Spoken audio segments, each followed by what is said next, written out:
how can we be confident that the hydroxyl has that ability or that power to do what it does? So what we're trying to do here is make the unfamiliar familiar and the unknown known. So we're all familiar with oxygen, and we're all breathing that today, thank God we are. But molecular oxygen, O2, has an electron charge. It has a potential. And so when you leave something out on the counter that's not covered, that's a fruit or vegetable, it will start to go brown with time. And so it donates electrons, which causes it to age. So it's 1.23. And whenever we do a lab test, we always have a room which has matching airflow. One has hydroxyl in one room, the other one does not. And you will get a natural kill-off. And it's not just because air is moving. The potential of the oxygen that has electrons is interfacing with that bug that we're trying to control, or bacterium, and it will have a death rate. So we subtract the natural death rate from what we do. So it's known, we breathe it, and it has a charge. 4/100ths higher than that is chlorine dioxide, and that is the sanitizer of choice in the food and beverage industry. So if it's just slightly better than oxygen, but yet it's everywhere. A little bit more potential would be chlorine, which we're familiar in our homes. We would add that to our wash or when we're scrubbing our shower stalls and so on. Sodium hypochlorite is commonly used in hospitals, hydrogen peroxide. On wound care, further up with greater potential would be ozone. And that's now getting into a gas, and it's used quite often to decontaminate areas. We would certainly like those areas to be unoccupied when it's being used. And as you go up the scale, the hydroxyl radical is in the number 2 position. And so when that bumps into something, it has a greater effect than everything below it. In other words, if you had an issue where there was let's say a chlorine leak, which could happen, and the seam would crack on something, and all of a sudden you've got chlorine all over the floor, and you know how pungent that is. If you had a hydroxyl generator, it would neutralize that. So the greater always trumps the lower. The only thing that hydroxyl cannot address is the one that is immediately above it, and that's fluorine. Fluorine is not in our environment. You have to mine it and concentrate it, thank goodness. And it's highly toxic, and it's highly corrosive. So that's why it's used very sparingly. So to be in the number 2 position is a great place. So since we're producing it at the same rate as outdoors, we're going to get those same effects of being able to control the nasties that the sun does outdoors in the same manner, control bacteria, virus, and fungal spores.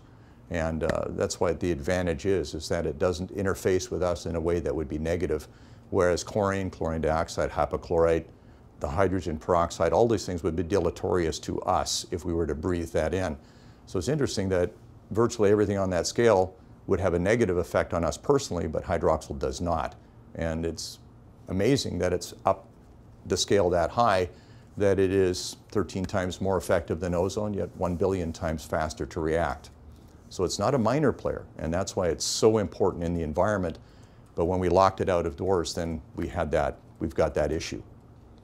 So we want it indoors. So that's why it was necessary to build a generator and build it in such a way that it could address a small building, a large building, personal space, up to 1 million square feet and beyond.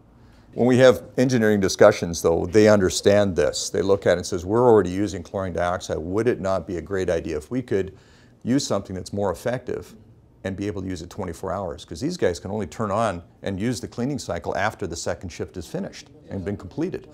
You now have the potential to run that machine 24/7 and get ahead of that bacterial curve, because it drives the guys nuts that they can, here's one shift, second shift, and these guys are cleaning like crazy for 8 hours. Okay, click, everything's signed off, and then we go back to our first shift in the morning. And as soon as the AC turns over one time, everything's, it's dirty again with whatever is in the airflow or whatever is existing up in the duct system. This has the potential to continually keep the pressure on the bacteria, the virus, the fungal spores, which are always there, and you'll see on some of the upcoming slides that also my garment. So if I've got an apron and I'm up against my table and I'm working with my knives, I'm sorry, I'm so-and-so, and I shake your hand, guess where that went? And then it went onto your graph, and you went outdoors and you met with people and had lunch, and it has to stop. It's just too much. And so we're bottlenecking everything from a farm to whatever is there, whether it's milk products, whether it's slaughter products, whether it's fish. It will all want to decompose, and the action of decomposition is through bacteria, and it doubles every 20 minutes. So you can go from 1 to 5 to a billion within a few hours. How do you stop that? Well, I have to wait 8 hours, then another 8 hours before I can do that? I would rather have the pressure on those bugs and make sure that everything's as low as possible.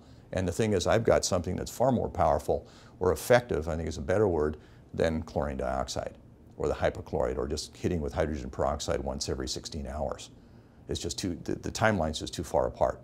So you need something that's dependable and has that potential. They get that. It takes usually an hour to an hour and 15 minutes, right, Mark?